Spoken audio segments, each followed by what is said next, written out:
How you doing? Was this too quick a transition? You know what I mean? Like 9, 10 black dudes in a row and then like the whitest man on the planet. Let your eyes adjust. I was watching George Bush today, man. I don't want to be a dick or anything, but could that guy like rehearse before he gives a speech? You know what I mean? Just say it like a couple of times. How awful was he during that hurricane? He's just walking out, man. He's just like winging it.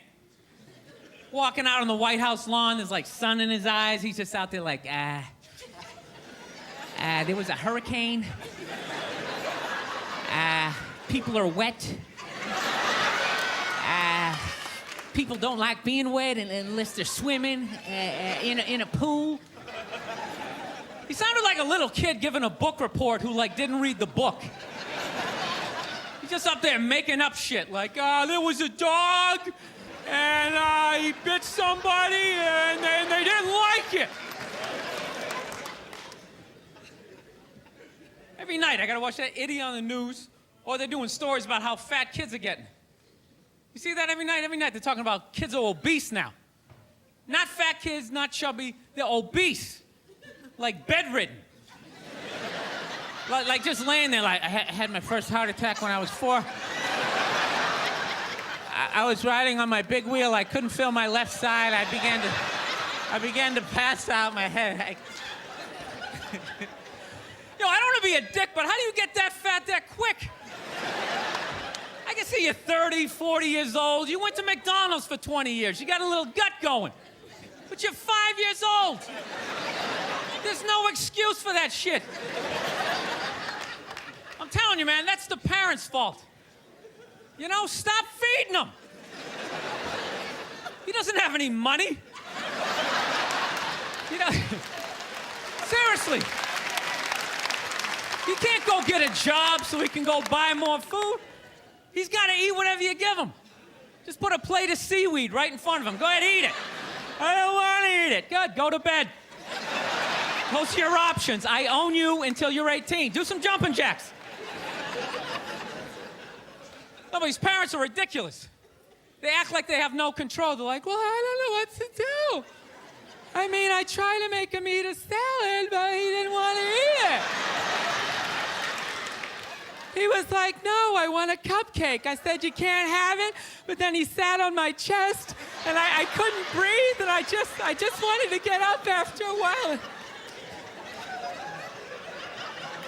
People, you need tough love at that moment. If your kid is obese and he's still asking for cake, you gotta be like, no, you little shit. You're eating carrots and celery until I can pick you up again. This is ridiculous. You got a goddamn hernia on your birthday.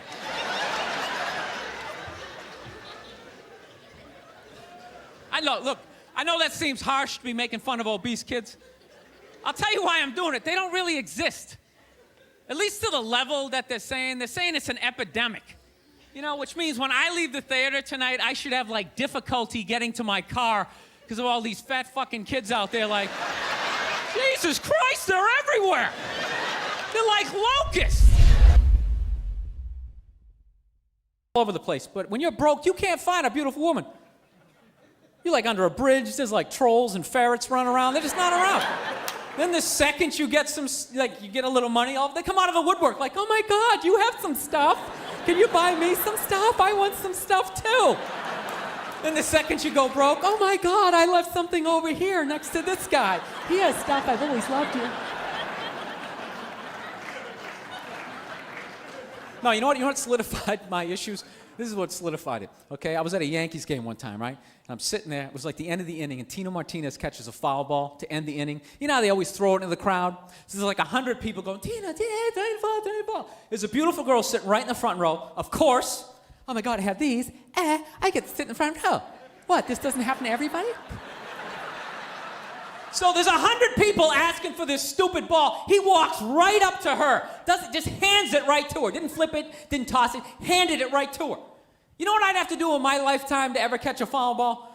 First of all, it would have to be like the 1 in a million chance that the ball was actually hit way the hell up where I was sitting in like the upper deck, which means the ball's gonna be coming in at about 100, 120 miles an hour.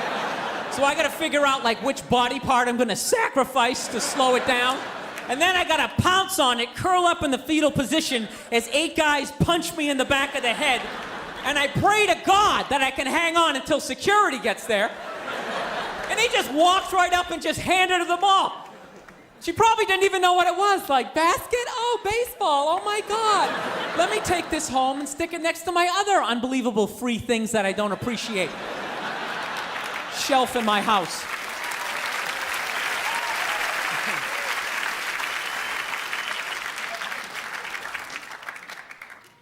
So anywho, I was taking the, I don't know, you know what the greatest thing about this job is? I don't have a boss. That's what I love about this job. I never wanted a job where I had a boss. That's why I used to always work in like warehouses, because my boss gave me a rough time. I could just get on a forklift and just like drive away from him. You know? And I realized I was too stupid to run a business. You know what I mean? I just knew I was never going to be that guy in like, you know, in the big office, big long table going, in the fourth quarter, we need to increase production. Okay, Kathy, you're using a little bit too many paper clips, and we need to just kind of tone that down. I'm not singling you out. We're just kind of... I could never do it. So I realized the only thing I could ever do, my greatest thing I could ever do, was work on one of those cubicles. And I refused to do it. Cubicles should be illegal, man. You know what a cubicle basically says? It basically says, like, you know what? We don't think you're smart enough for an office, but we don't want you to look at anybody. So you're gonna get in there, and you're gonna shut your face. And you just get in there, and you're like hunched over, typing away. Around lunchtime, you pop your head up like a gopher, like, hey, Steve, you want to get a sandwich or something? I said, get in there and shut your face. I was just asking for a sandwich or something. God, I hate that guy. I really hate that guy. It's time to go on the internet and look for a weapon. Pathetic, man. You know what I love about the cubicle? I always love the pathetic attempt to try to make the cubicle like a home. You know what I mean? There's always like a stuffed animal in there, or like a picture of your mom with like her disappointed eyes looking back out at you, like, why have you accepted this as your lot in life? Why don't you have the balls to get up and walk out of this thing?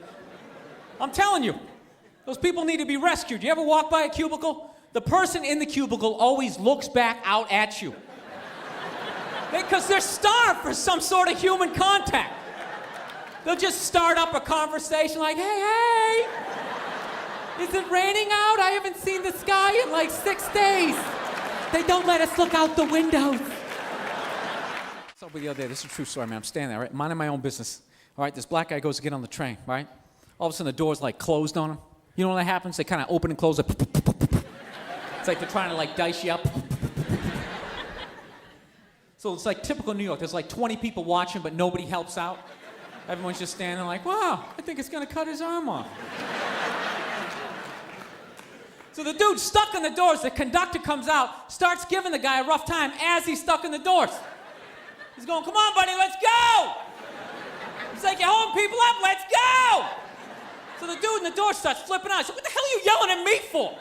He's like, I'm stuck in the doors. Then he makes it racial. He's like, I bet you wouldn't say anything to all these crackers sitting over here. And it was like me and 3 other white dudes sitting there. So he gets into it with this guy. He keeps coming back to that point. Like, I bet you wouldn't say anything to these crackers sitting over here.